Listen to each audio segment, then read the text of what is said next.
பொன்னேரியை smart சிட்டியாக மாற்றுவேன் என்று உறுதியளித்து அதிமுக வேட்பாளர் சிறுனியம் பலராமன் திருவள்ளூர் மாவட்டம் பொன்னேரி தொகுதியில் தீவிர வாக்கு சேகரிப்பில் ஈடுபட்டார். பெரும்பேடு, கம்மாரபாளையம், மேட்டுப்பாளையம், சிறுவாக்கம் உள்ளிட்ட பகுதிகளில் திறந்த வேனில் வீதி வீதியாக பிரச்சாரம் மேற்கொண்ட அவருக்கு பட்டாசு வெடித்தும் பெண்கள் ஆரத்தி எடுத்தும் உற்சாக வரவேற்பு அளித்தனர். தொடர்ந்து வாக்காளர்களிடம் பேசிய அவர் பொன்னேரியை தனி மாவட்டமாக உயர்த்தி மக்களுக்கு தேவையான அனைத்து சேவைகளும் உள்ளூரிலேயே கிடைக்க நடவடிக்கை எடுக்கப்படும் என்றும் படித்த இளைஞர்களுக்கு உதவியாக வேலைவாய்ப்பு உருவாக்கப்படும் என்றும் வாக்குறுதி அளித்தார்.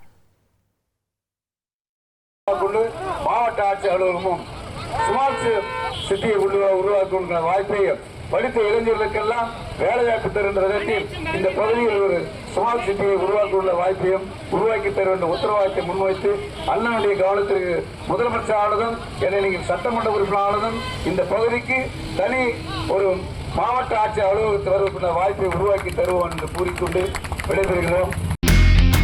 இனி செல்லும் இடமெல்லாம் செய்தி. தந்தி டிவியின் வாட்ஸ்அப் சேனலை ஃபாலோ பண்ணினா செல்ல இருக்கும் இடமெல்லாம் செய்தி. இதோ QR கோட் இப்பவே ஸ்கேன் பண்ணுங்க, ஃபாலோ பண்ணுங்க.